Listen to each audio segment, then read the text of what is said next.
stars with the power to be seen across the world.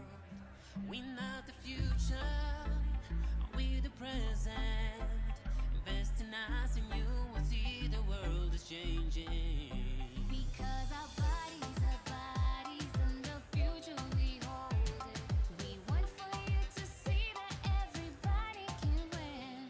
Could it be education or contraception? Everyone will always be here to see. We are family and we are planning to go around the world telling everyone that we demand a voice. We are family and we are planning to go around the world telling everyone that we demand that choice. We on the ground in every area where the wants to make the world a better place. We want the best, we want the way. There's something for a future so bright. Because our bodies, and the future we hold it. We want for you to see that everybody can win. Could it be education or contraception? 'Cause the boys we always be fine. We are family and we are planning to go around the world telling everyone that we demand a voice. We are family and we are planning to go around the world telling everyone that we demand that choice. We gon' climb up and then rise up. Won't keep our eyes shut. We ain't got enough. I know you tired of seeing things the same way, but in time you realize that things change. We on the ground in every area where it wants to make the world a better place. We want the best, we want the way. There's something for a future so bright. Because our bodies, and the future we hold it. We want for you to see that everybody can win. Could it be education or contraception? All please take your seats. Check one. If you can all please take your seats, we'll get started. Please be seated.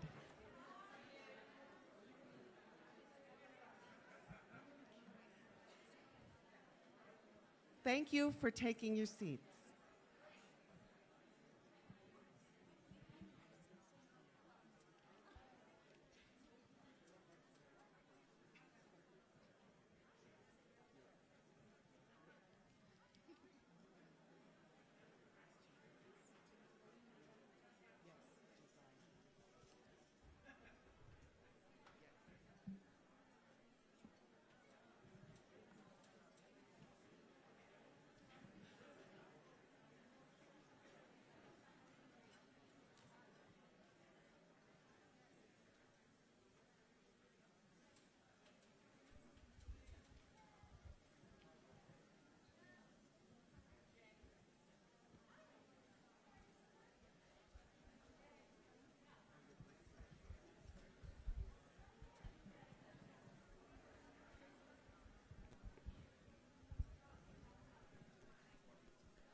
Thank you for joining us today. It's my honor to introduce to you the Vice Minister of Health from Thailand, Sambrang Yanggroto. Sir.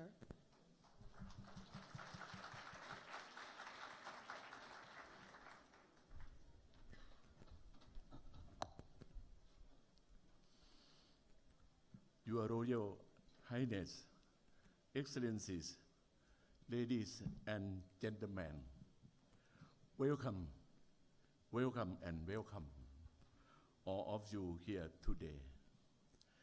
In spite of all the critical situation in many developing countries, sexual and reproductive health rights and services are still being challenged by a few influential leaders.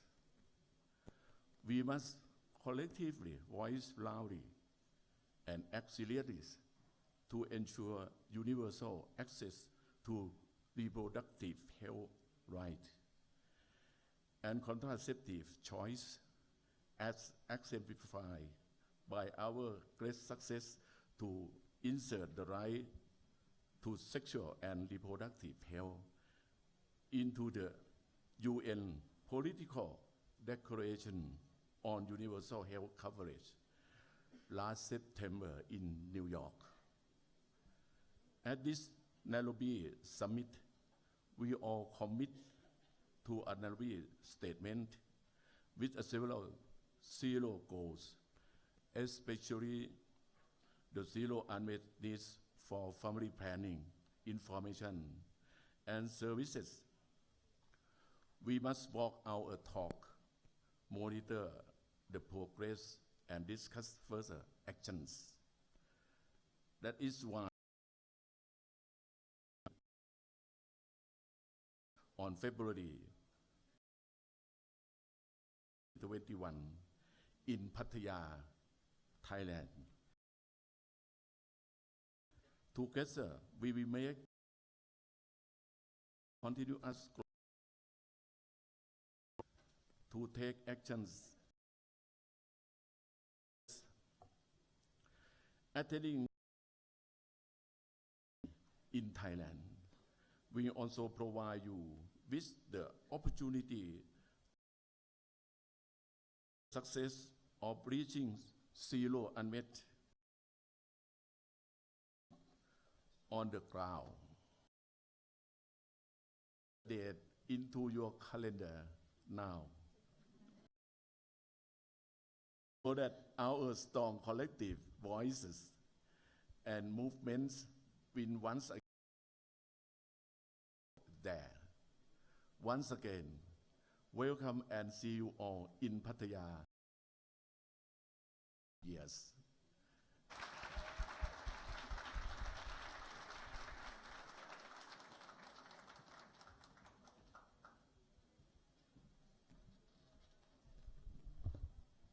Thank you, Mr. Vice Minister.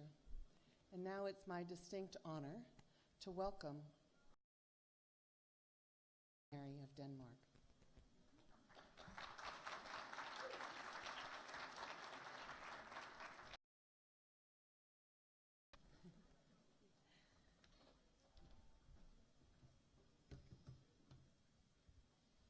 Good afternoon.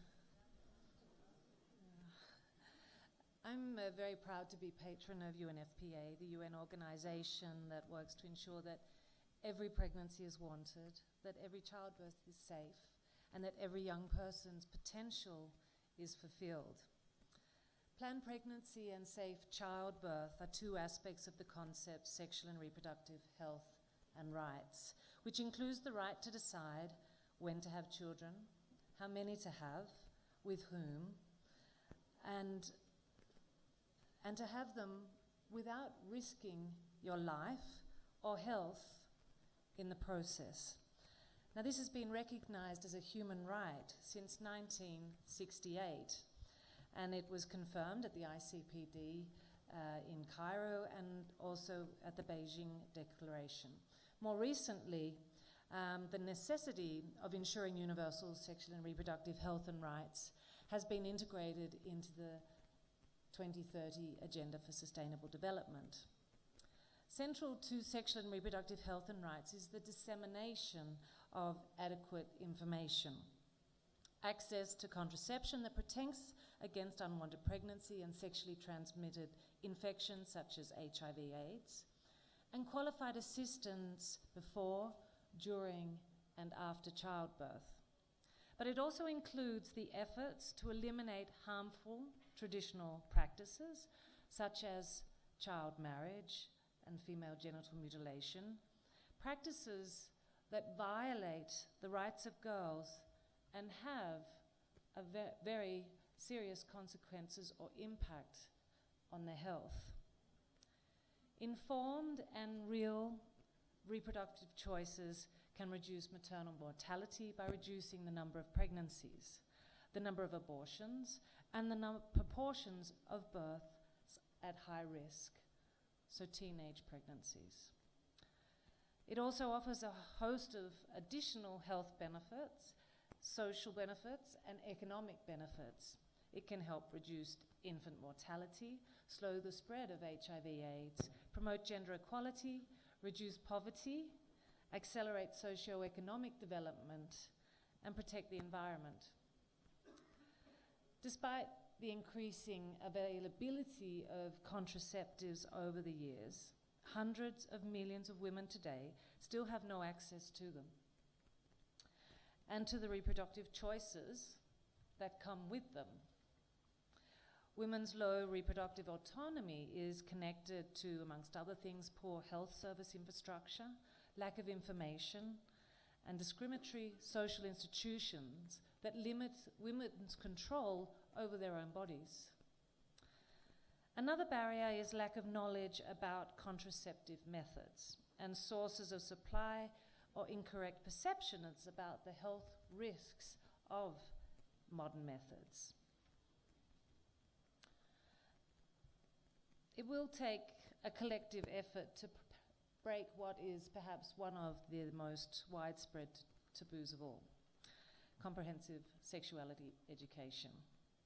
Young people need to be informed and knowledgeable about puberty, about why their bodies are changing, how children are conceived, and how to protect themselves from unwanted pregnancy and diseases. Research shows that when young people receive correct, accurate, age-relevant sex education and have access to contraception, they are better at protecting themselves and thereby protecting their future. And why are we unable to meet this unmet need that limits a woman's ability to shape her own future? Is it because of lack of investment and resources, bad infrastructure, not enough contraceptions on the market, lack of information? Is it because of weak health systems, culture, traditions? What is it? Unfortunately, I do not have a single answer. Only that this unmet need is at an intersection of many other compounding problems and issues. I hope this session can shed some light on not only the why, but also the how. What are the solutions? What's working? What isn't? What is scalable? How do we ensure rights and contraceptive choices for all? That's the question. That's what we have to go out and do. Our moderators, Beth, excuse me if I say your name's incorrect pronunciation, Schlachter, Executive Director of Family Planning 2020, and Ms. Isabel Perez-Whitkey, Vice Chair of Board of Directors of the Youth Coalition for Sexual and Reproductive Health and Rights, will help to set the scene for the discussions today. Thank you very much.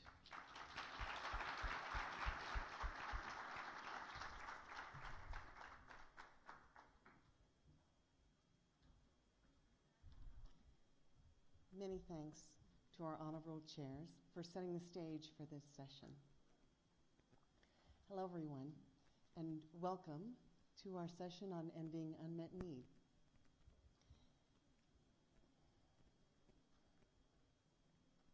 I'm delighted to be here with you today.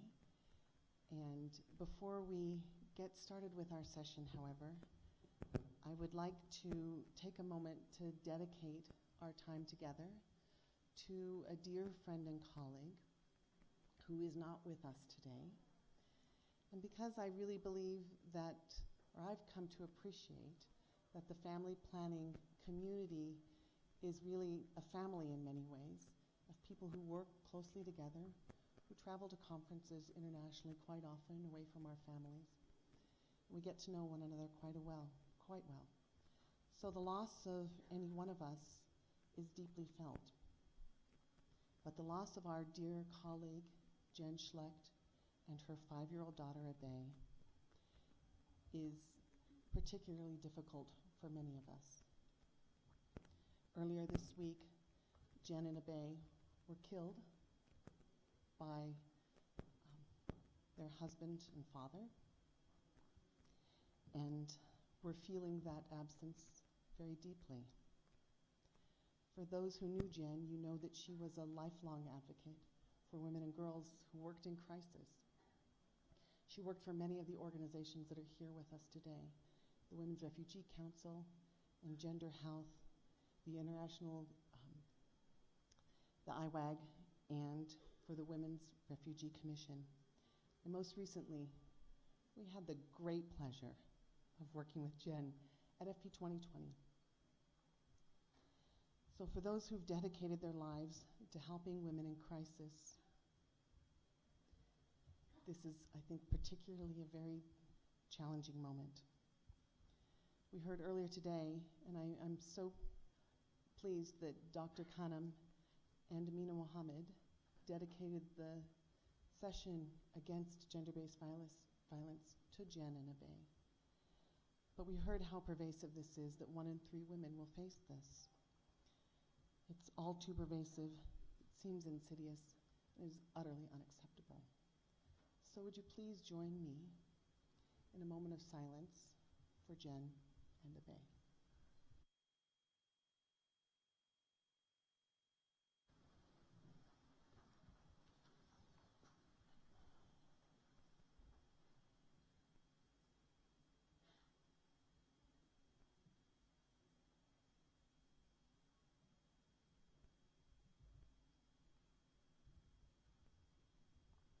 Thank you.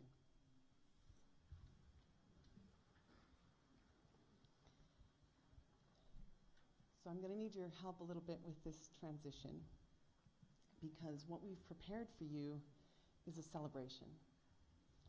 And it's a celebration of all that this community has achieved together to advance family planning for women and girls around the world.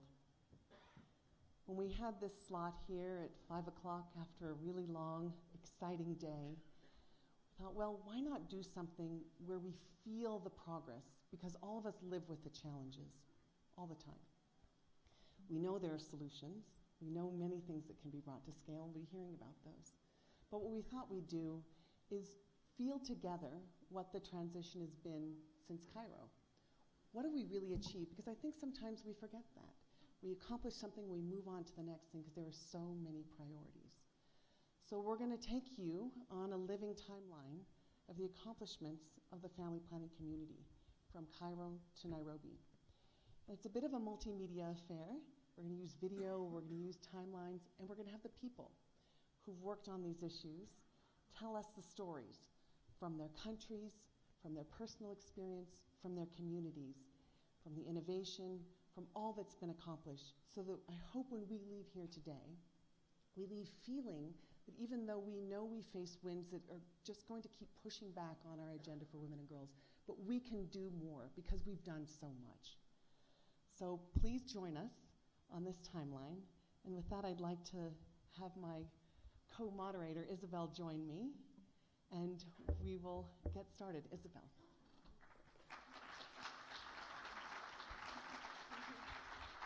And thank you so much, Beth, for your passion and your work.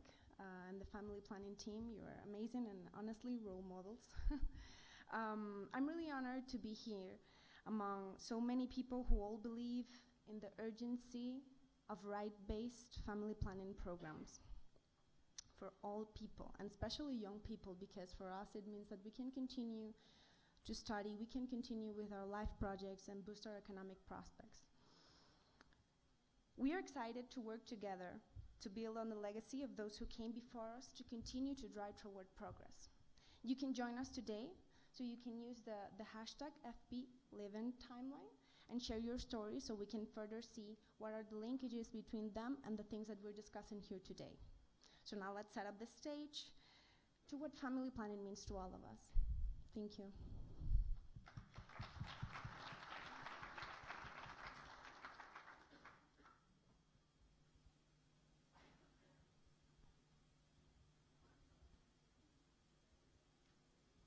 The history of family planning is long and complicated. It dates back to the earliest days of humankind. There has never been a time when women and girls didn't want to have control over whether, when, and how many children they would have. Today and every day, we take stock of how far we've come, and for a moment, we celebrate the work we've done. The women and girls who have more autonomy, the giants who lent us their shoulders. There are few issues as complex as family planning. It involves developing contraceptives that women and girls will use with the support of their partners, ensuring that they can obtain the methods they choose, where and when it is convenient for them, and at an affordable price. It is dependent upon the women, medical staff, suppliers, governments, donors, community health workers, and men and boys. It is affected by social norms, political will, religious practices, supply chains, crisis and climate situations, and issues of empowerment. But if we are to see beyond the complexity, there is one overriding reason we do this work. One woman. She is born with unlimited potential. She is our daughter, our sister, our mother, our grandmother, our ancestors going back to the beginning of time. Those of us working on family planning do so because of that. Because we know that family planning is a public health success, fundamental and maternal mortality, prevents HIV transmission and recourse to unsafe abortion. There have been many seminal moments in the history of family planning, from the ICPD meeting 25 years ago in Cairo to the 1995 Fourth World Conference on Women in Beijing, the London Family Planning Summits in 2012 and 2017 both catalyzed huge changes in how countries develop and advance their programs. Our community gains strength as our partnership with one another grows, whether we work on supplies or developing youth-friendly clinics or postpartum care, whether we work for a Ministry of Health or at a small advocacy organization. We are finding new and more effective ways to advance our collective vision. We stand with advocates and implementers. We sit at the table with young people and humanitarian workers. We meet with those working on HIV and cervical cancer and maternity. And we stand on the shoulders of giants. Giants exist, though they are not always big in stature. They are the wise women and men, the elders, the young people, the innovators, the ones today. They are sitting next to you, or maybe they are gone, but their words and example echo in your own work. We will hear from some of them today. They will remind all of us why we have to keep working so hard. Let's never forget the one woman born into the world in Abuja, or Caracas, or Mumbai, or Chicago, or Warsaw. She wants her turn at designing her own life, and she doesn't care about how the supply chain failed, or that there is only one method of contraception available to her as a consequence. She doesn't want to be told to come back next week when the clinic will possibly be open. She is ready today to move forward, We must not fail her. She could easily be a giant.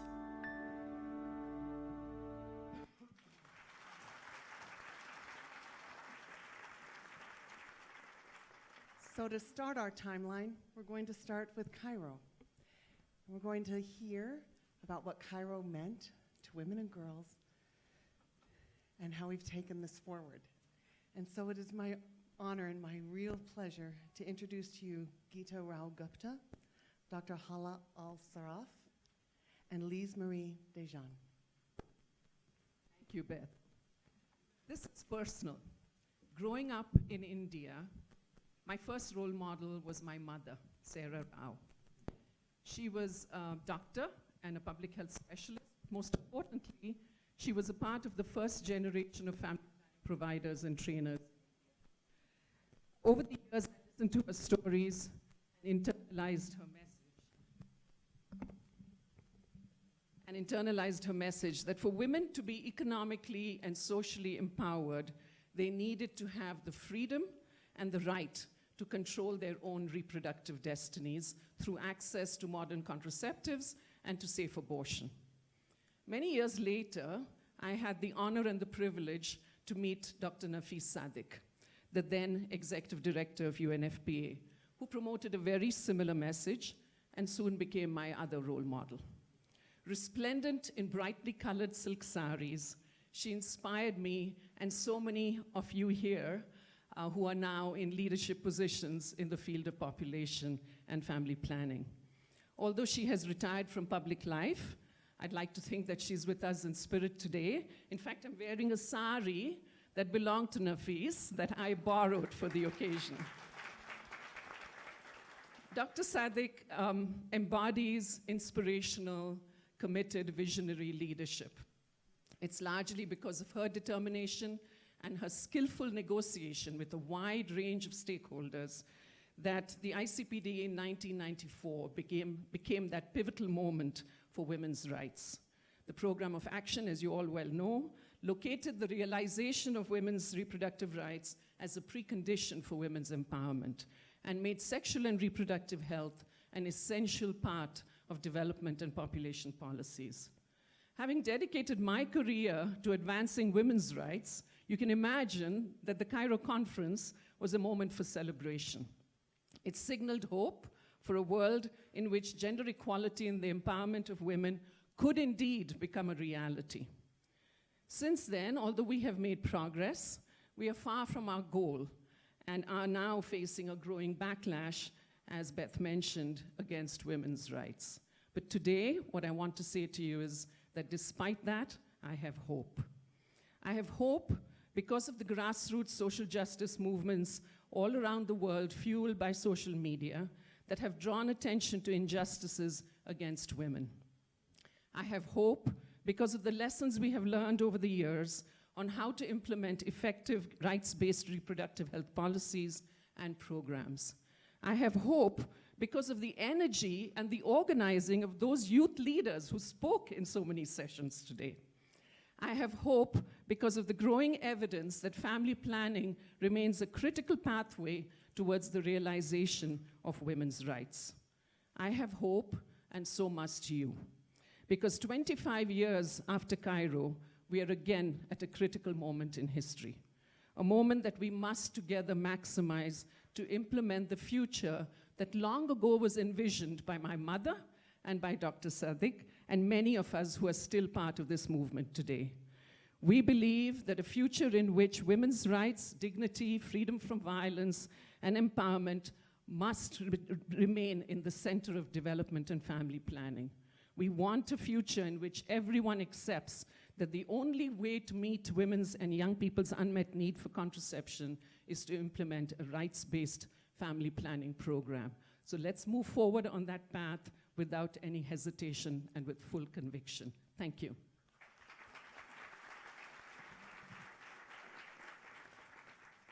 Greetings from Iraq.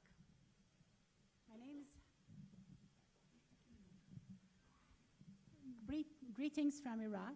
My name is Hala Saraf, and I'm happy to be with you. I'm going to share my personal story. In 1998, 4 births and 16 years of marriage later, I decided to think of going and establishing a career. My husband encouraged me, and that by itself was progressive in the 90s Iraq. Actually, it is still progressive today. I started my work with the UN as a UN administrative assistant in a UN organization that was conveniently located close to my home. Thereby, I could work and take care of my households at the same time. Taking 2 jobs was not a challenge for me. After all, I've become superior in driving, running between my classes in college and dropping my daughter in the daycare on time. But I was not the only one who had such weird or uncommon thoughts then.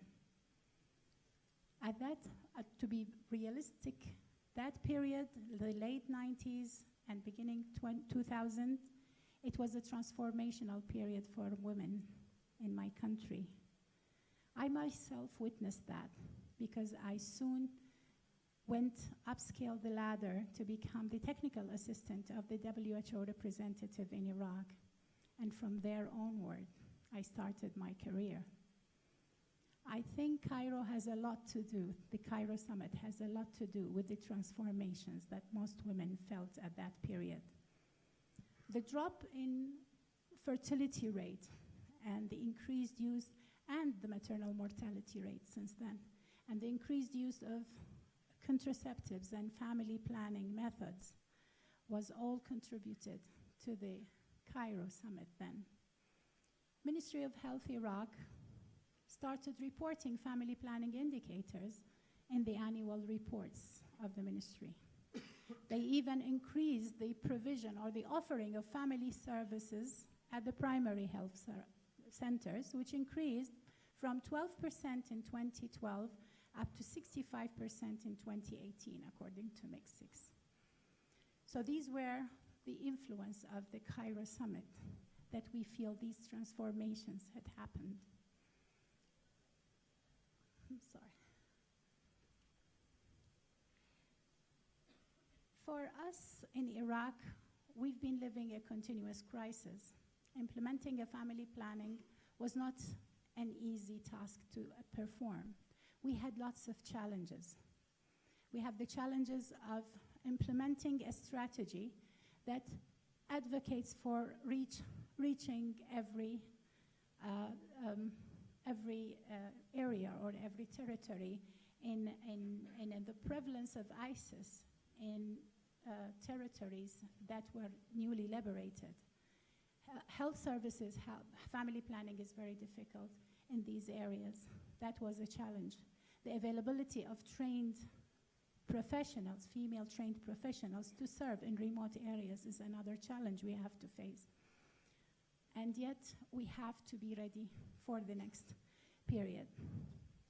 For me, when I think of the Cairo Summit, I think of the opportunities that we had and we should continue.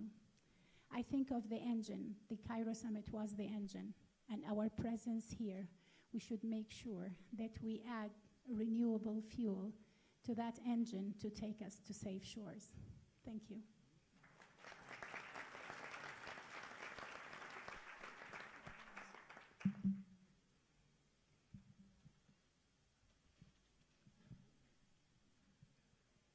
Au nom de la délégation haïtienne, plus spécialement des organisations de la société civile dont j'ai aussi l'honneur de représenter, je présente mes salutations et mes remerciements à Son Altesse Royale du Danemark, au gouvernement de la République du Kenya et au personnel de FNUAP, du UNFPA, Fonds des Nations Unies pour la population et le développement. Mon expérience au Caire, à la CIPD, a été d'abord une expérience collective. En effet, en 1990, la solidarité femme haïtienne, SOFA, avait intégré le réseau de santé active, respectueuse des différences, tant dans les négociations, grossesse précoce, pour les droits reproductifs, la réduction incluant la réduction de la mortalité maternelle et infantile, la dépénalisation de l'avortement et pour de bonnes conditions d'accès à la planification familiale, incluant l'information pour que les femmes fassent des choix éclairés sur leur propre corps. Ces 4 facteurs à eux seuls causent plus de 40% de morts maternelles en Haïti. 25 ans après, en dépit des progrès timides accomplis quant aux engagements pris, il nous reste un long chemin à parcourir.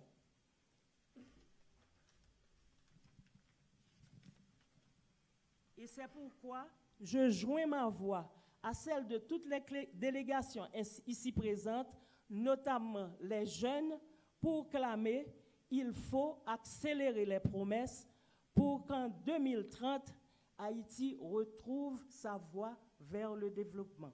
Merci.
As we move forward on the timeline, we have to acknowledge one of the organizations that has advanced in the vision and promise of Cairo, the World Health Organization. Without the rigorous work setting normative standards, many of the pillars of the development and population work that we're doing today would stand on shady ground.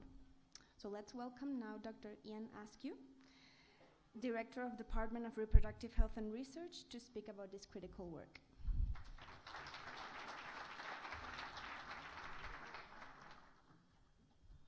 Thank you very much, and I'd like to also acknowledge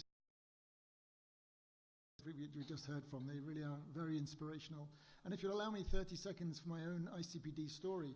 In 1994, I was living and working here in Nairobi as a junior researcher, and I pleaded and pleaded to be allowed to go to the the Cairo conference. But in those days, we didn't have grants for junior researchers. So for me, it's very special to be back here 25 years later, celebrating something I wasn't able to participate in the first time around.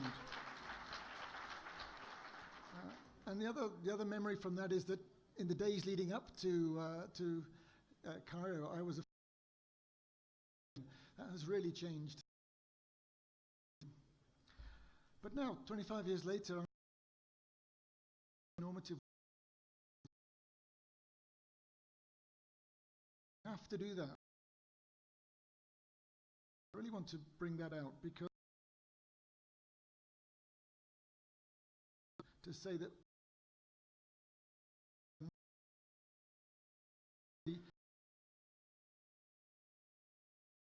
freely able to make that decision themselves.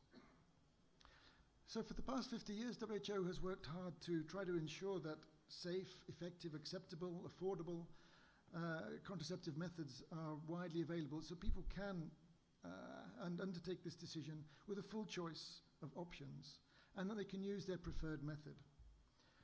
Being able to access a broad range of options is essential if people are to be able to exercise individual choice and decision-making around reproduction. If you look at the history of contraception, it's shown huge ingenuity in coming up with multiple different ways of preventing unintended pregnancy.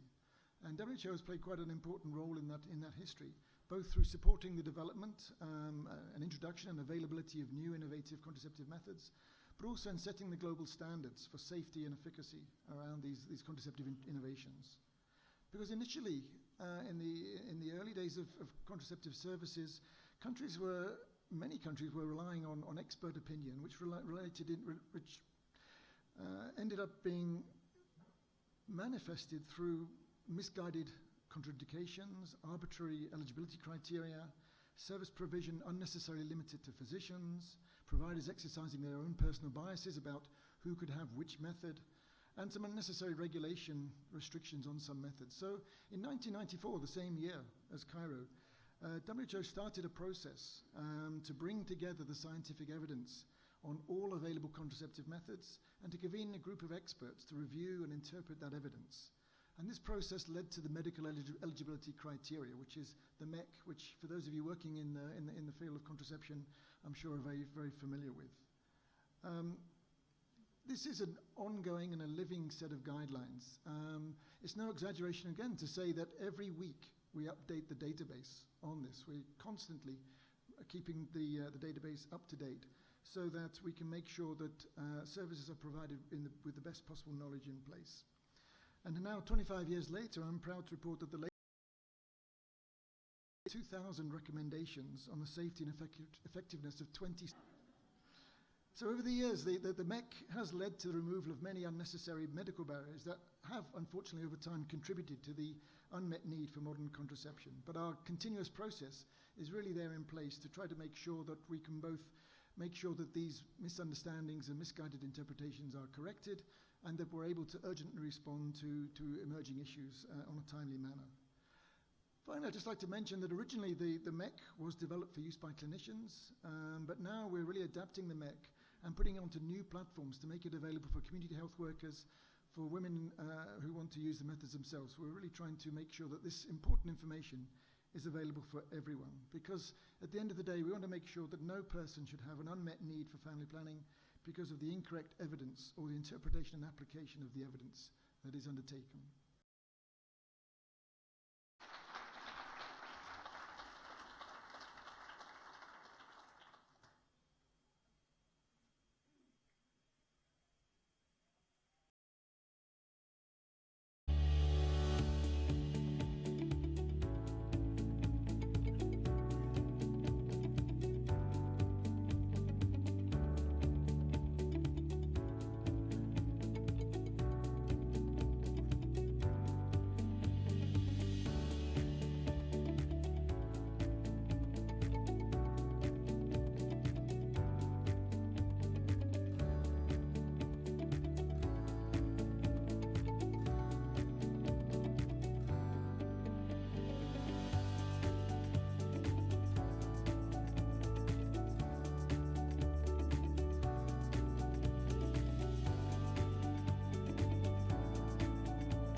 making progress. And we know that progress can really only happen within countries, and that requires country leadership and country ownership. It also requires country partnership. And we're so pleased to introduce today Dr. Charles Olaro, who is the Director General for Health Services from the Ministry of Health in Uganda. And Uganda was the host of the first International Conference on Family Planning. So please join me in welcoming Dr. Olaro.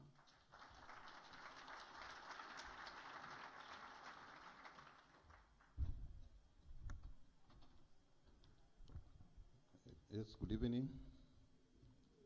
Good evening. As I've been introduced, I'm Dr. Olaro Charles, the Director, Health Services Minister of Health, Uganda. We are trying to reflect on the 25 years of progress, and Uganda, despite having an increasing population, which was by then 13 million people, now about almost close to 44, and also reducing the maternal mortality ratio from over 600 to 326, and the infant mortality ratio from 43 to 1 per every 1,000 live births. Government has increased commitment, which arose definitely from commitment which were made from the London Summit, and the commitment to increase funding to address the unmet need and to reduce it to 10%, as you heard this morning, His Excellency announced, and also increase the contraceptive prevalence to 50%. The country developed a costed implementation plan running from 2016-2020, and this also we rolled it out to the districts, also developed district costed plans, and these were meant definitely to create ownership and also for the district to appropriate money for family planning in terms of increasing domestic financing for family planning. The policy framework has been improved on issues of gender-based violence, school health, as you again heard. We've created a platform, as you create a platform on reproductive maternal neonatal child, on which we engage religious leaders, cultural leaders, MPs, and youth. And this definitely is meant to really to break the barriers, because you know there are quite a number of barriers, both cultural barriers and religious barriers, and really we already moved a number of them to be able to be supportive. We also, every 2 years, we host the National Family Planning Conference, following the international one, to bring also the different stakeholders so that they can be able to be part of this. All these, ladies and gentlemen, are definitely geared to contributing the development, the Sustainable Development Goals, which we think definitely will drive us to the universal health coverage, to achieving universal coverage for the population of Uganda. Thank you very much for listening.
happy you're seeing. So another country that's working in a very complex environment is Nigeria. The government of Nigeria has this group since 2012 when they made their commitment, and they've been an indispensable partner since that day. Their commitment focuses on dispelling the myths and misconceptions around family planning, expanding the provision of family planning services and supplies to the last mile, and cultivating an environment in which women and girls can make informed choices about their health and their rights. We're honored to welcome His Excellency the Minister Osaji Enyere, the Minister of Health for Nigeria. Please join me on the stage.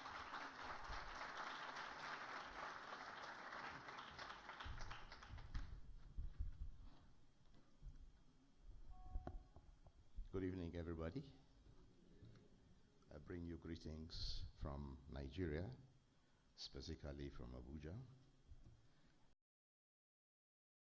As a partner in the FP 2020 initiative, is fully committed to providing access to rights-based family planning and contraceptive services to all women of reproductive age and those who make requests for such service.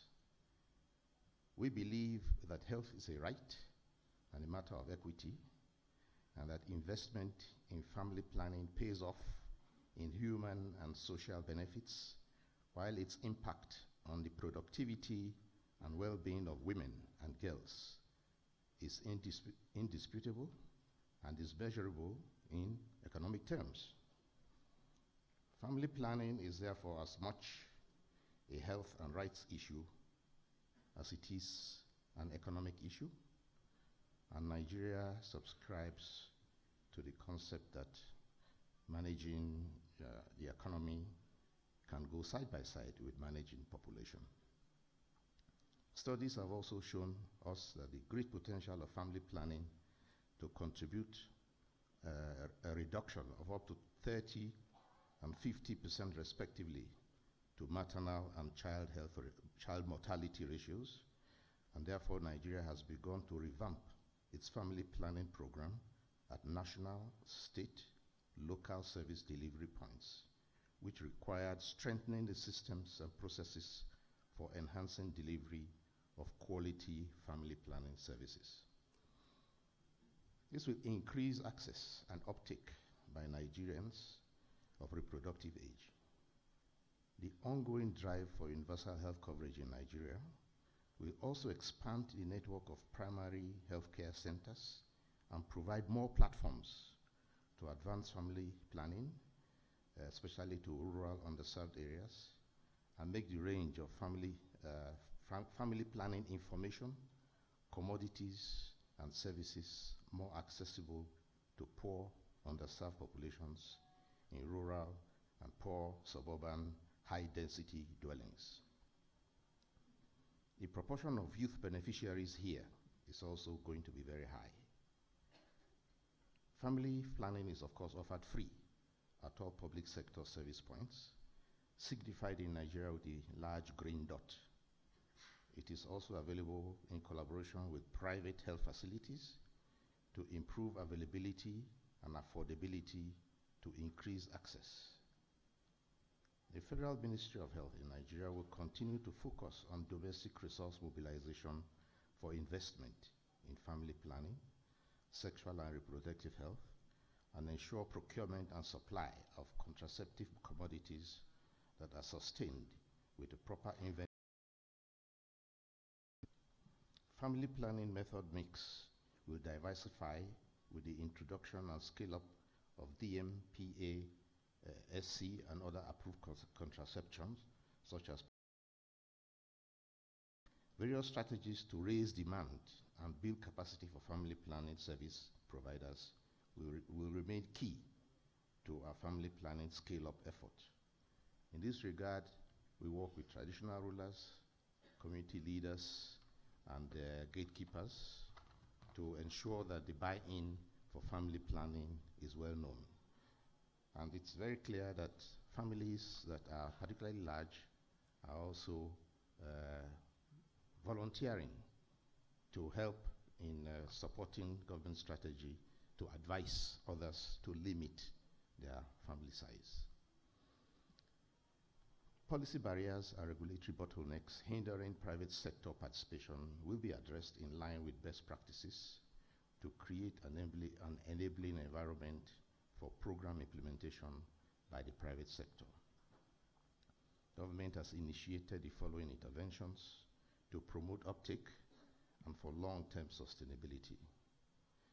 First is the National Health Insurance Scheme, which presently covers only the formal workforce and is going to be expanded to include the private sector in the economy. Second is the Basic Healthcare Provision Fund, which was initiated last year and adds an additional $180 million over and above the health budget. It's a useful addition to the pool of funds available for primary healthcare services under which family planning is operated. Efficient implementation of the above interventions target populations with the greatest financial barriers to family planning service and facilitates uptake on a sustainable basis beyond 2020. With regard to sexuality education, Nigeria fully subscribes to age-appropriate and culture-sensitive content offered by well-trained personnel. We believe families should be well advised to have only the number of children they can care for and to make good use of the options of family planning that are available, whereby husband and wife are counseled together as a unit so that the decisions they take are collective and clashes at home are restricted. Nigeria subscribes to responsible parenthood and to meeting unmet family planning needs. Thank you very much.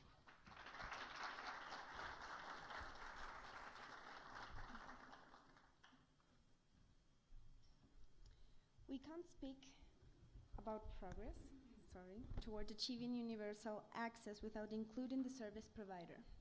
In 30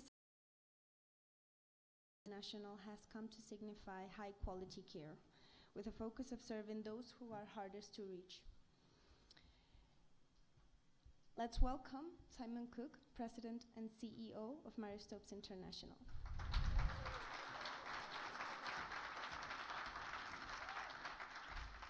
Thank you. So I do have the answer to how to eliminate unmet need by 2030 because my daughter told me. She's 17 years old and she said, put women in power. And I'm not going to argue with a 17-year-old. So in preparation for this visit, the same daughter, 17 years old, asked me what I was doing because I was reading the papers at the kitchen table, and I explained what the 25 of CIPD 25 meant, and she said, why did it take so long? And she said it wouldn't have taken so long if men got pregnant. So this is a very wise child. So for the last 43 years, MSI has championed the rights of women to choose when and how many children to have. Since ICPD elevated the issue in 1994, MSI has served 130 million clients in 38 countries, provided over 16 million implants, 28 million injectables, 18 million IUDs, and 8 million tubal ligations. At the same time, we have averted 54 million unsafe abortions, tremendous numbers.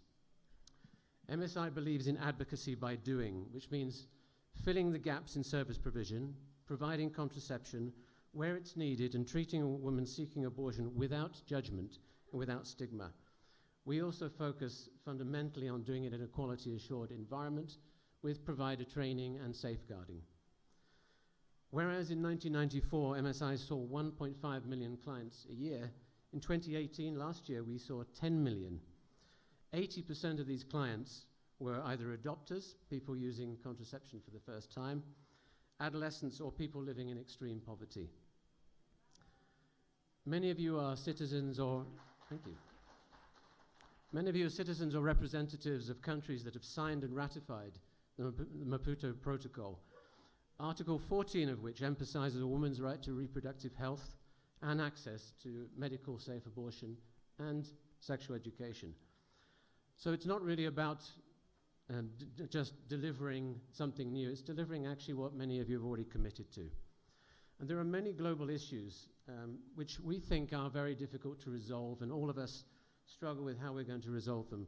But this is one issue which we think is relatively easy to fix. We know what it takes. This is not one of those issues that cannot be solved in the next 10 years. UHC is a noble objective, but unless it includes safe and regulated healthcare covering all women's and girls' needs, our work at MSI will not be done. And we know the number of unsafe abortions which happen every year in this country and many other countries in which we work, which really is a scandal and really needs to be solved. Therefore, with the greatest respect, I hope that my successor is not standing here in 25 years saying there is more work to be done, because it really can be done now. Finally, I would say I didn't always feel this way. I've been taught by my daughters. I have two daughters, 19 and 17. And when the first daughter, Sophia, was born 19 years ago, it changed everything about my perspective about what was important, which I'm sure all of you have had children realize. And I'm learning, as they develop and become teenagers and young women, I'm learning much more about what counts. So to go back to the first point, I genuinely believe that the problem will get resolved, and it will get resolved by putting women in positions of power so that we can eliminate some of these completely unnecessary boundaries. Thank you.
partnerships. They are a key accelerator for family planning.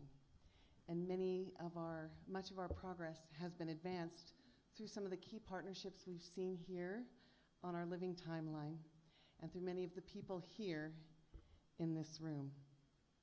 So I'm so pleased to announce today that with the FB 2020 annual report this year, we're announcing that 53 million additional women and girls were able to use modern contraception since 2012. That's the work of everyone in this room. And it will be through partnerships that we'll continue to make progress.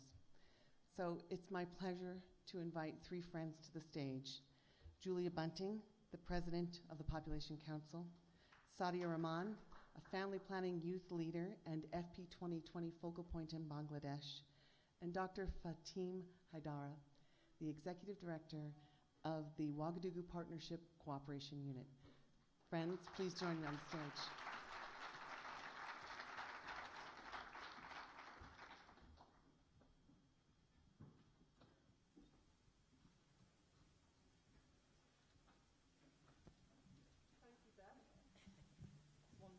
Is one working? Yes. Thank you, Beth, and good evening, everyone.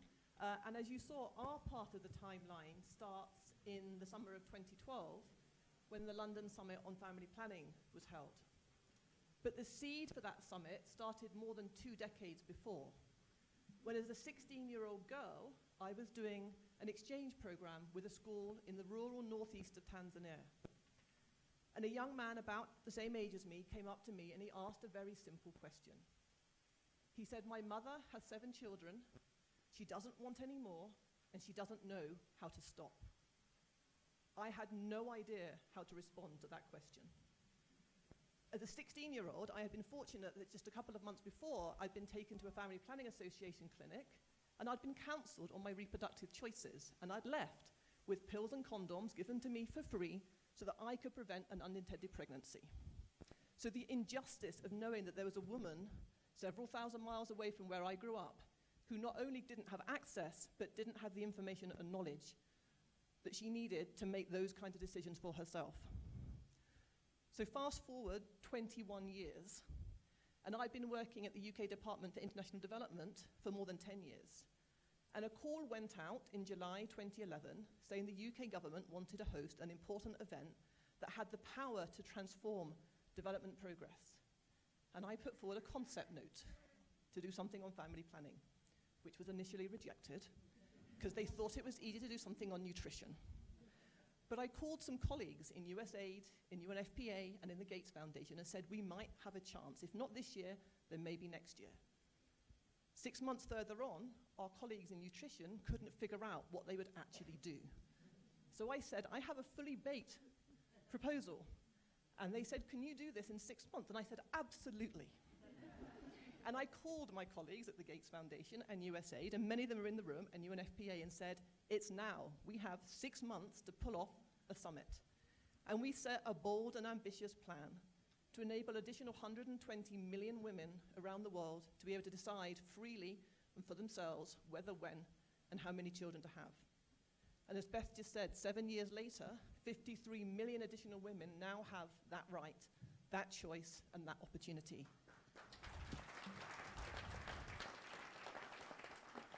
But it was achieved through the power of partnership, the partnership of many, many people in this room. More than 30 governments from lower middle-income countries made commitments at the London Summit.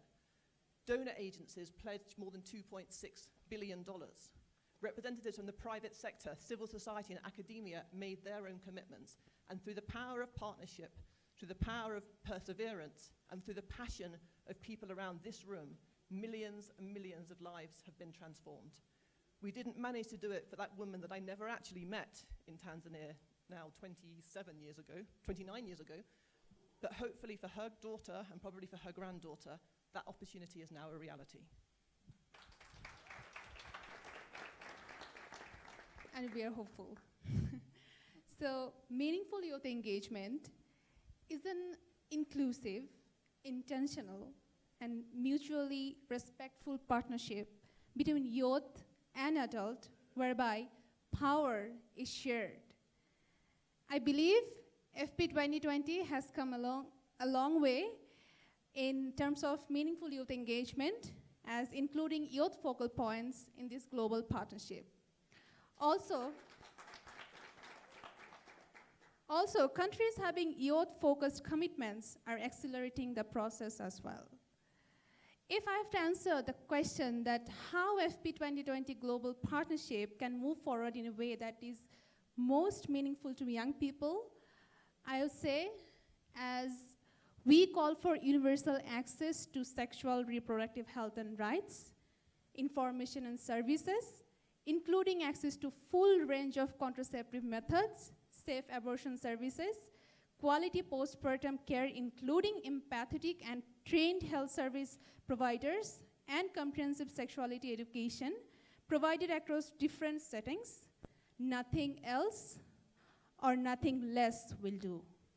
So it should be collective superpowers of this global partnership to make sure every pregnancy is wanted, every childbirth is safe, and every woman and girls are treated with dignity. When I became the youth focal point in Bangladesh, I was warmly welcomed by my government, my CSO focal point, and other donor focal points as well. Until date, I'm continuously connected with them and exploring opportunities to build better access to family planning in Bangladesh. And this has been an excellent opportunity for us to discuss fresh ideas that how we can improve access to family planning in Bangladesh for young people. And this gave me an opportunity as well to introduce themselves to wider networks in Bangladesh, youth networks in Bangladesh, so they can connect their programs that how to connect with young people on the ground. And we have come a long way, but we have a long way to go as well. And if today we are committing a better world to us, we young people are also committing a better world for our next generation as well. We are here to join hands with all who will work with us to secure our reproductive life and rights for a better future. Our global partnership needs to help build a resilient world for everyone. This partnership itself needs to be built on a model resilience to be ready, responsive, and to be able to revitalize after setbacks. Our global partnership needs to be able to I would say more diverse, and address vulnerabilities, ensure social petitions, be integrated and self-regulated, and promote and encourage local and national leadership. We, young people, will stand with you as equal partner in this global partnership. Thank you.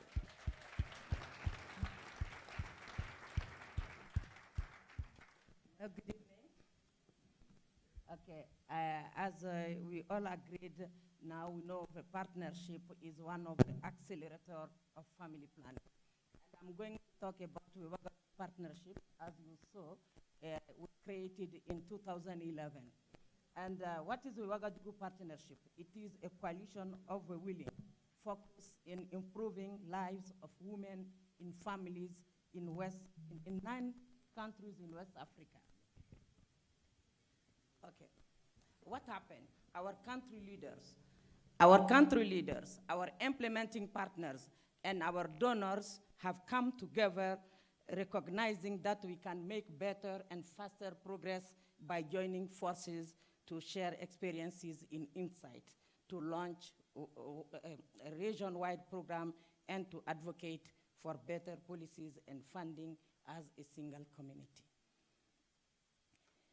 When we started 7 years ago, about 3 million women were using modern contraceptive in the region. Today, over 6 million women do. And the benefit to families and to youth in particular, to economies and society have been enormous. I think you can applaud for that.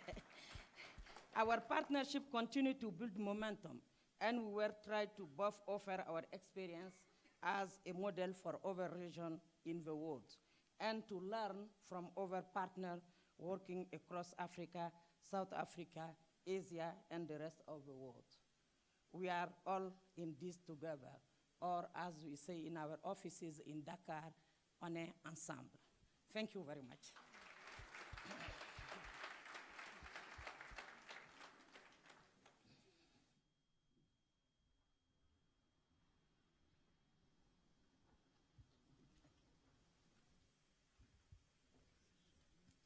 So this brings us to today. We've gone from Cairo to Nairobi. We've looked at many of the accomplishments, many of the accelerators, many of the partnerships. We know that going forward, we have so much more to achieve. We have many goals. We still need to achieve so much more under FP 2020. We have the Sustainable Development Goals, and we know that we need to get to universal access for sexual and reproductive health and rights, including with family planning. Forget about it. Yeah, so that's incredibly true. And family planning is only one aspect of a person's health care. If we are truly to live up to the promise of Cairo, we must accept that integrating family planning into other critical issues is essential. The way forward is together, and our next speakers will share some insights about that. So let's welcome David Johnson, CEO of Margaret Pike Trust.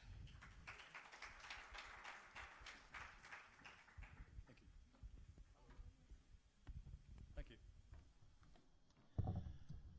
We know ICPD was historic, but we don't focus enough on a part of the programme of action which can help us broaden our allies, the many references to sustainable development.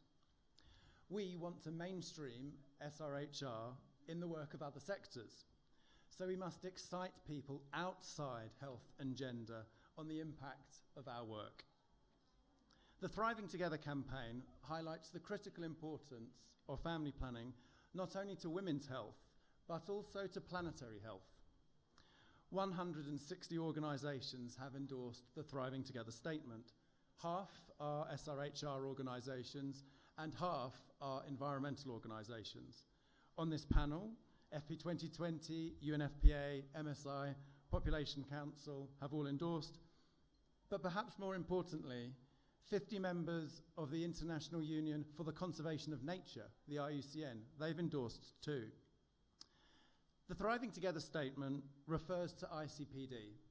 So for the very first time, all of those organisations have affirmed the fundamental right to choose if and when to have children. We really must continue to talk to people outside this room. The global population has grown by 2 billion since Cairo, and we know that removing barriers to family planning reduces unintended pregnancies. Because of Thriving Together, the environmental sector is starting to see that removing barriers to family planning reduces pressures on ecosystems as well. Geographically, nature organisations work where last-mile rural communities live. We should really want these partners. UN climate scientists have recognised family planning as a climate response. Let's benefit from the current focus on climate change and build new partnerships. The Thriving Together statement includes this text. By harming ecosystems, we undermine food security and human health, and we threaten habitats and species. Ensuring family planning is available to all who seek it is among the positive actions we must take to lessen these pressures. The health of our planet has never been more uncertain, and the health of people and ecosystems are connected. The SDGs call for integrated solutions. By working together, we can help human communities and their ecosystems thrive. Next year, France hosts the IUCN World Conservation Congress, and I promise you we will change global conservation policy to make reference to family planning. To meet all of our goals, we need new allies, and that's why the Margaret Pike Trust has been coordinating the Thriving Together movement. You can read the full statement online, along with the background paper at www.thrivingtogether.global. And if I timed my tweets by Kenyan time, not UK time, you could have seen the links as well. #Thriving Together. Thank you.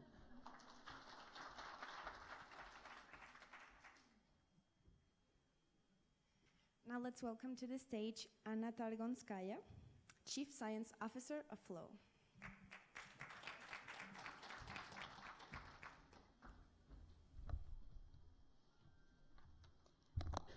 Good evening. It's my pleasure to be here today, and I would like to thank UNFPA for inviting us to celebrate such an important milestone as the 25th anniversary of ICPD. Flow is the world's leading health application powered by artificial intelligence and used by more than 100 million women globally. Flow has initially started as an easy-to-use period tracker and has evolved into a comprehensive women's health coach that aims to significantly improve health and well-being of women. At Flow, we firmly believe in the importance of raising awareness and spreading dialogue around women's health and to connect science, clinical practice, and everyday life. With more than 100 million users all over the world, we are proud to have the possibility to bring an easy access to reproductive health information to them, including on family planning and contraceptive methods, no matter who they are and where they live. So how does Flow contribute to the goal of ensuring that women and girls around the world have an access to family planning? Flow provides personalized and evidence-based health insights on key women's health topics based on the logged symptoms and reproductive goals. Flow has developed a series of chatbots aimed to raise women's awareness on the most common reproductive topics. The chatbots or health assistants proactively interact with users in a friendly manner and provide them with personalized educational content developed together with medical experts. We are proud of our community section, which is a unique and safe space for anonymous discussions, where women can openly talk and support each other. This year, we have also rolled out our first courses, a digital learning hub with multimedia content on such topics as sleep, acquiring healthy habits, and reducing stress, and many more. We're honored about our partnership with the UNFPA and the powerful, trusted, and interactive content we created together on contraception, breast and cervical health, and educational content for teens. We released more than 56 pieces of content, and this year they were read by more than 3.5 million women and girls globally. In collaboration with UNFPA, this year we have also conducted a research on contraception among 80,000 women and used this opportunity to provide them with information about their preferred method of contraception. We have a lot more plans moving forward, and we firmly believe in the importance of raising awareness and spreading dialogue around women's health that to a large extent defines the future we're going to live in. Thank you.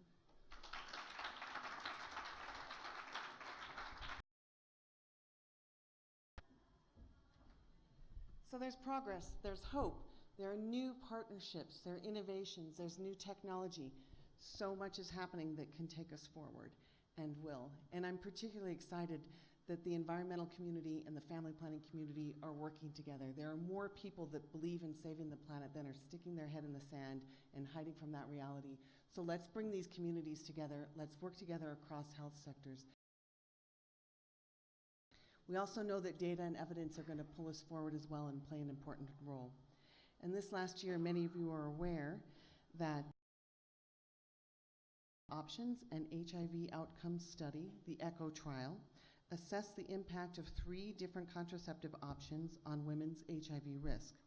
The study found no substantial differences in HIV risk for women using the 3 methods, but it also found much higher rates among young women in particular of HIV.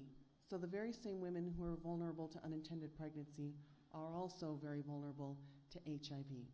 Our 2 sectors have to work together. HIV, preventing HIV, preventing unintended pregnancy, preventing cervical cancer. This all happens in the same way for the same woman and girl. So it's my honor now to introduce to you Winnie Byanyima, the Executive Director of UNAIDS, and Chilufya Hampango, an AVAC alum and an HIV advocate. Please welcome them to the stage.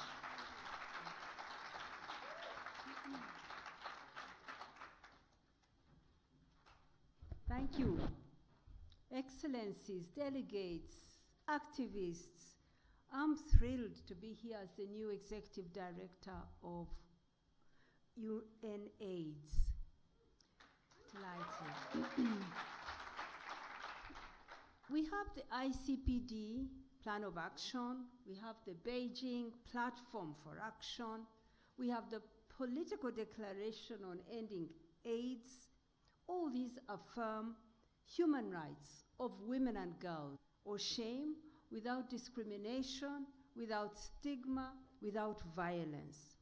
Yet, still today, millions of women are not able to realize their right to contraception, nor their right to comprehensive HIV prevention and treatment services. And these are core to their empowerment across all aspects of their lives, as we all know. The barriers blocking young women from family planning and HIV services are hurting them, are destroying their lives. Maternal mortality. This is the leading killer for 15 to 19-year-old girls worldwide. And HIV is the leading cause of death for women aged 15 to 49. The unmet need for HIV prevention and treatment and family planning services is a huge injustice to women and girls. People living and at risk of HIV, sex workers, and anyone with a non-conforming sexual identity and expression pays a cruel price of stigma and criminalization every day. 95% of countries have 95%, so only 5%. 95% of countries have one or more laws that discriminate against women. What a world in which we are in. 66 countries criminalize same-sex relations, including my own country, Uganda. And only 12 of 101 countries report no punitive or criminal measures against sex work. 35% of women have experienced physical or sexual violence in their lifetime. We hear this stat all the time. These are huge injustices. Yet, we've come such a long way in advancing sexual and reproductive health and rights and ending AIDS. And indeed, it's right to celebrate. You know, 2002, the world had less than 40,000 people on treatment for HIV, less than 40,000 in 2002. Today, we have 23.3 million people on treatment living healthy lives. That's progress. But as leaders, we must own up where we are failing. The reduction in new infections since 2010 is only 16%. The aim, the target is 75%. We're not going to get there. 60% of new infections are in young people, our young people. In our own region here, Eastern and Southern Africa, this is 3 out of 4 new infections is a young person. That's really, we've let them down. These young people living with HIV too often experience health services that don't work for them, that don't take into account their life situations, their needs. Young women are dying at unacceptably higher rates of HIV infection. So, let's ask ourselves also, why, with the evidence from ECHO, in 2019, we are still failing to integrate HIV and family, sexual and reproductive health services. Why? Surely this person who needs HIV treatment is also likely to need reproductive health services. Why are we failing to pull it together? So I'm in my second week at UNAIDS, and I'm posing 2 priorities for action. They may be ill-informed, just forgive me. First, let's fight to repeal all legislation that discriminates on the basis of gender and that criminalizes sexuality.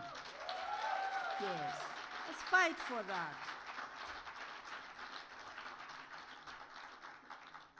Particularly, I'm saying this with something in my heart because only last night I saw on the news, own country in the capital, where mainly gay people were rounded up, and it doesn't seem to be a usual police on gay people. There's work to do.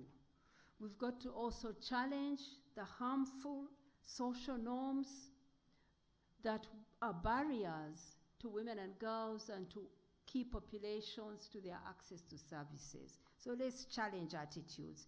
And we know best how to do it. We've done it in the women's movement. We can do it on the issue of HIV. My second proposal, let's fight to introduce comprehensive sexuality education for all adolescents and young people. Yes. You know, I told some people that my school teacher, when I was 11, my mother was a school teacher, did my mom a favor by asking me to leave the class on sexual education. She thought she was doing me and my mother a favor. Said, this is not good for her. These things are not good.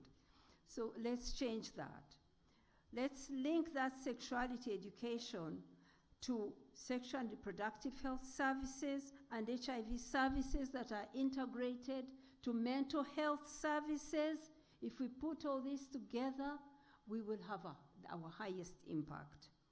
Those are my two additions. And lastly, let's not tolerate in providing these services judgmental attitudes from providers. It's unacceptable. We must deliver these services as duty bearers and those who seek those services as rights holders, a human rights-based approach. Thank you so much.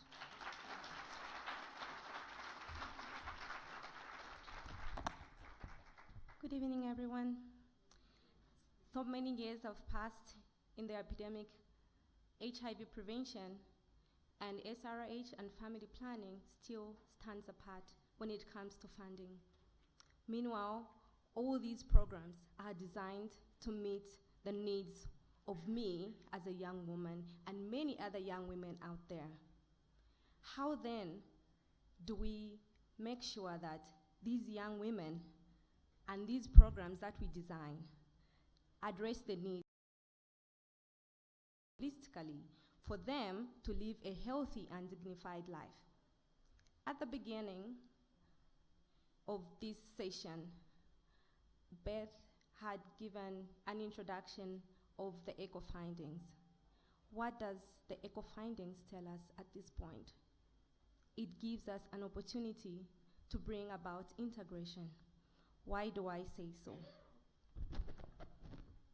It is evident that when many young girls and women go to a facility to seek contraceptive use services or family planning, they are more concerned about preventing pregnancy.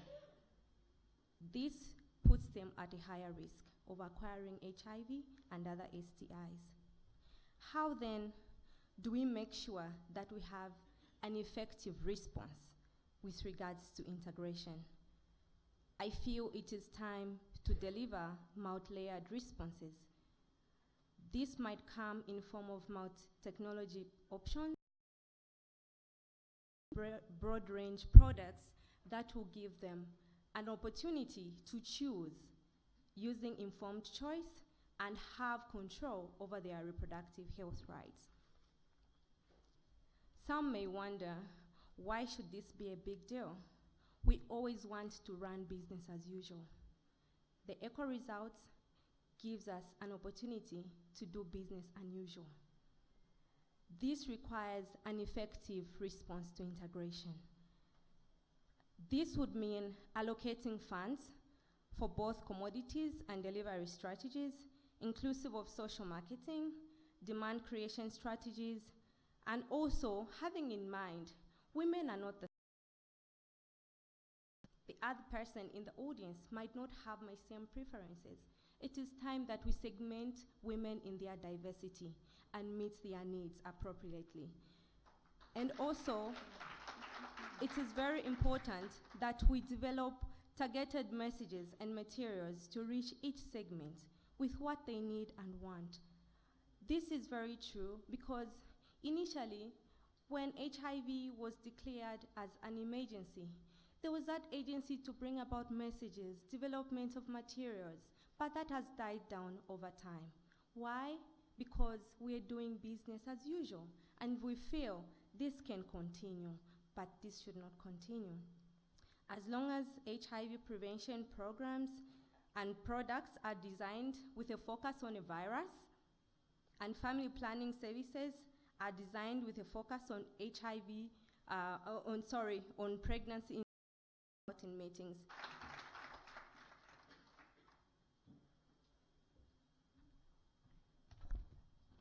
Thank you both so much for inspiring us to action. I think for many of us, the ECHO trial was a clarion call, and it gave us another opportunity at integration. And I feel like we have the right people now to make sure that we don't fail this time to create integrated services. Thank you. So now let's turn our attention to financing and to the partnerships that we have with donors who continue to believe in the SRHR and family planning agenda and to put their money behind it. Please join me in welcoming Baroness Sugg, who is the Parliamentary Under-Secretary of State at the UK Department for International Development, DFID.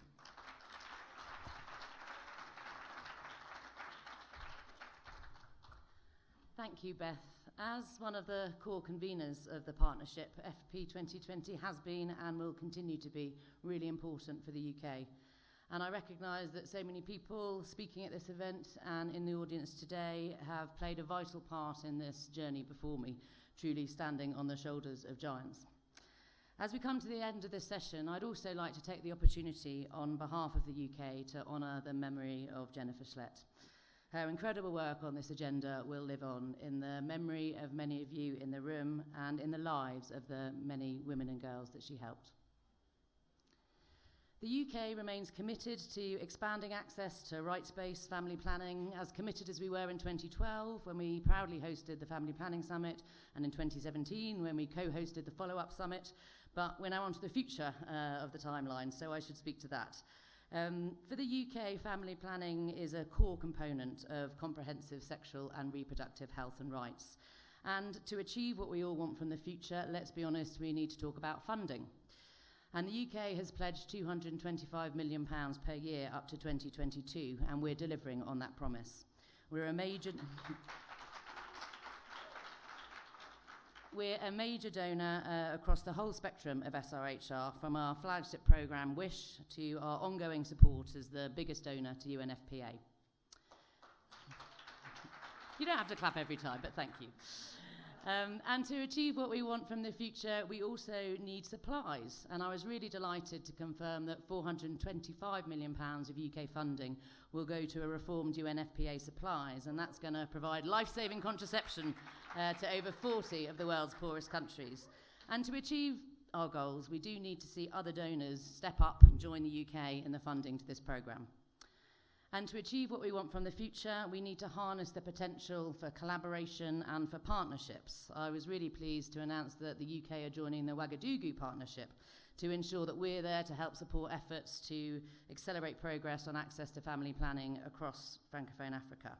And we heard from Julia earlier about all that we've achieved through partnership, and we need more partnerships and more collaboration for the future.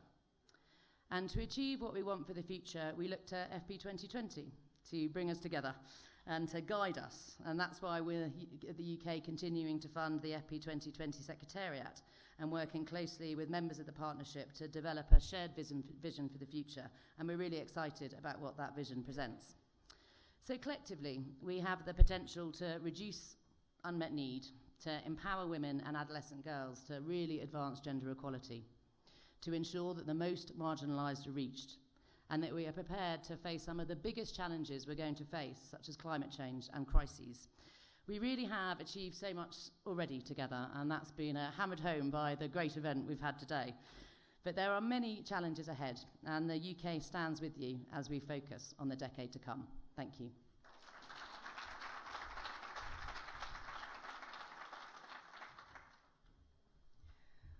very grateful to the UNFPA for bringing us all together to celebrate the progress made over the past 25 years and to look to the future with hope and expectation of a better world for the next generation.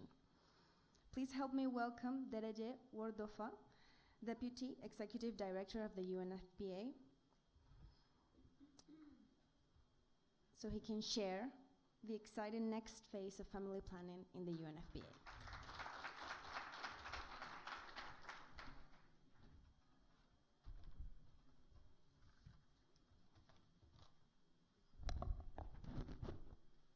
Thank you, Isabel.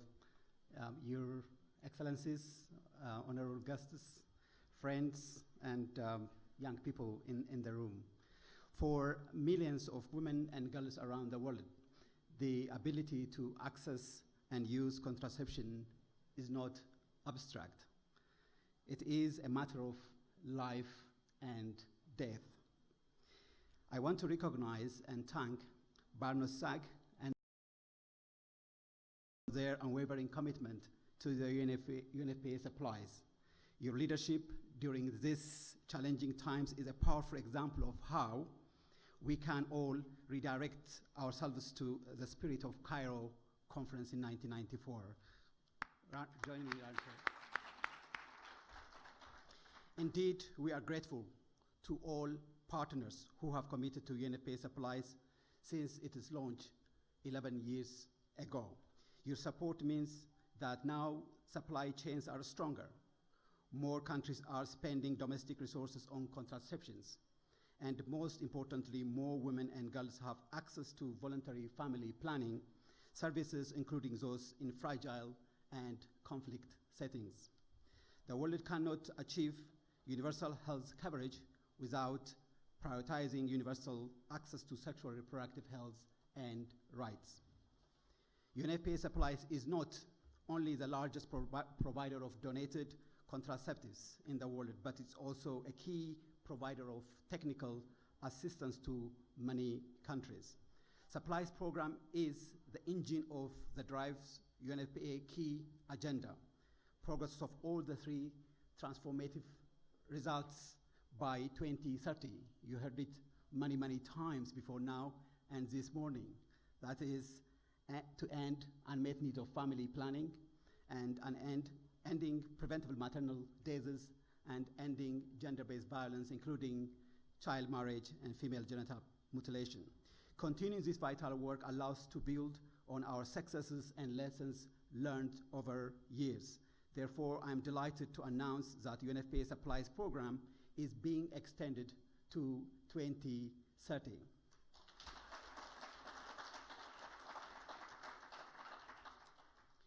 Two cross-cutting themes will anchor the program work for the next decade. One, greater integration of family planning in humanitarian situations. Two, meeting young people's need for contraceptions. By expanding UNFPA supplies through 2030, we aim to avert 141 million unintended pregnancies and 42 million unsafe abortions. And we will prevent deaths of an estimated 2.4 million mothers and children. With the strategic evaluation of the supplies program, we are ready to seize the opportunities that lie ahead to ensure all women and girls have the means to prevent or delay pregnancy, and that countries are solid on the path towards achieving universal health coverage. We cannot afford to lose any ground.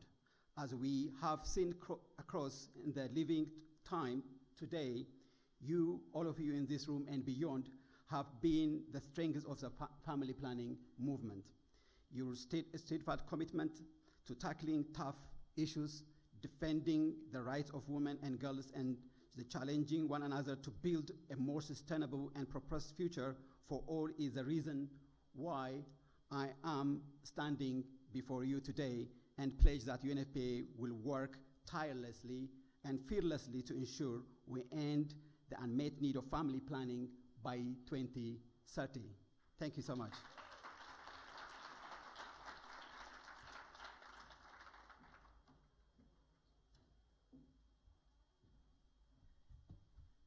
Thank you, Dereje. That's indeed very exciting news. So FP 2020, the end date is in the name, and it's around the corner. I'm very pleased that we will be working through 2020 in terms of working toward our original goal, and I'm also quite honored that both the UK, DFID, and the Bill and Melinda Gates Foundation are funding our current work into 2022, so that as we transition to the next phase of partnership, we have stability within this partnership. We're building on the success of what we've had and what we've learned in order to take ourselves forward, and many of you have been a part of the global consultation that we've been working on this year that has defined our vision for moving forward. And that vision is working together for a future where all women and adolescent girls everywhere have the freedom and the ability to make their own in modern contraception, if to have children, to lead healthy lives, and to participate as equals in society and development. So, as I said, this has been an ongoing process, and where we are now is that we've shared this framework with all of our country partners. And we've asked the FP country teams to meet with stakeholders and discuss what about this vision works for them. Would they like to see any transition in that? Would they like to see something different? And how do they want us to implement this through partnership? We've had a lot of really great feedback from these country consultations, and they will continue to come in through December. And then we'll work together with FP 2020's core conveners, who you have heard are the UK government, the Gates Foundation, USAID, and UNFPA. And we'll decide if there needs to be a different approach to implementing all of this. And we look forward to launching that finally when we all join together in Thailand in early 2021 for the next ICFP. But in between next year, we're going to hold focal point workshops in every one of the FP 2020 regions working in across Africa with Haiti and in Asia. And we're going to get the process started of generating new commitments. What does the country want to achieve? And what's it going to take through country partnership to achieve that?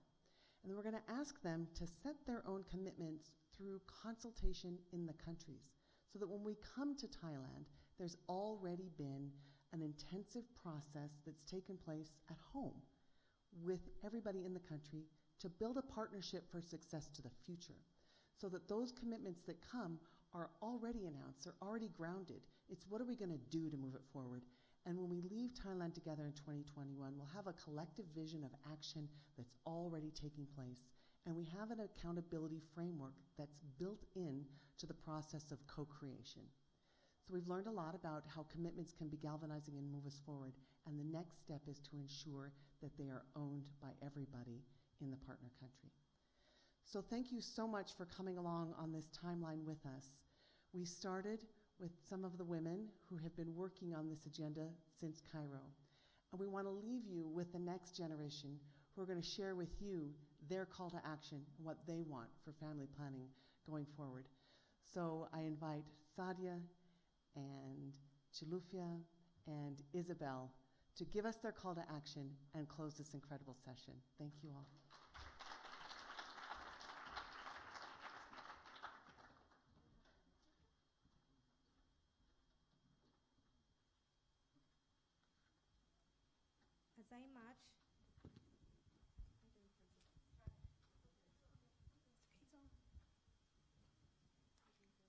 As I march in full support of stronger linkages between HIV and family planning, I would like to make this call to action. With all this evidence-based data from the ECHO trial result, I would ask all funders, normative agencies present, and both those that are not present, CSOs, implementers, and governments, as you set post-2020 goals and strategies, endeavor to set global integration targets. Support country action plans with resources on integration with clear, defined roles and plans for action to move this work forward with community engagement, because there's nothing. Thank you. As I march for youth rights, so let's be real, it's been 25 years of ICPD, and we haven't seen any significant change on adolescent and youth's sexual and reproductive health and rights. Have you asked yourself what could be the possible reason for this? Maybe one of the main reasons for this that we young people haven't been included as an equal partner with you guys. We are tired working alone. I'm sure you guys are tired working alone as well. And it's not like you are succeeding without us anyway. So we are here standing to support you and be the equal partner in your development works. And I really look forward to this global partnership to work together. And finally, it's me again. We're ending the session, and I really want to thank you all for being here and for staying so late. I know it's late. We know that. Thank you so much. And I'm really happy to see all these committed partners doing such a meaningful and crucial work to address the needs of adolescents and youth, the most excluded ones, and especially adolescents. And today I march for them. So I want to make these two final calls to action. One to the young people in the room. I don't know if there's, yay! To the fellow young people here and outside as well. Okay, there. Let's continue to do what we're doing, to articulate our needs and to share them here in these spaces and other spaces to construct the allies that we need to address these needs properly and corresponsively. In the same line that my colleague said, let's just build accountability mechanisms, let's lean on them, and let's push for equal partnerships.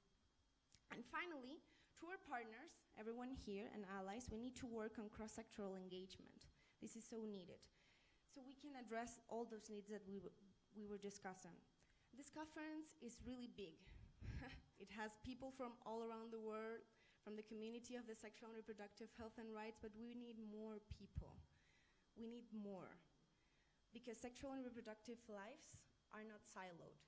We cannot just leave our gender identities and our genitals at home. We have them everywhere. So we need people from other sectors. We need people coming from the economic sector, the labor sector, in these conversations, in the discussions on contraception and family planning. This will be the only way so we can address all the needs that we were talking about, and that we can continue to make progress on the ICPD program of action and the Sustainable Development Agenda. So thank you so much for joining us. We have concluded our lovely session. And have a lovely evening. Enjoy.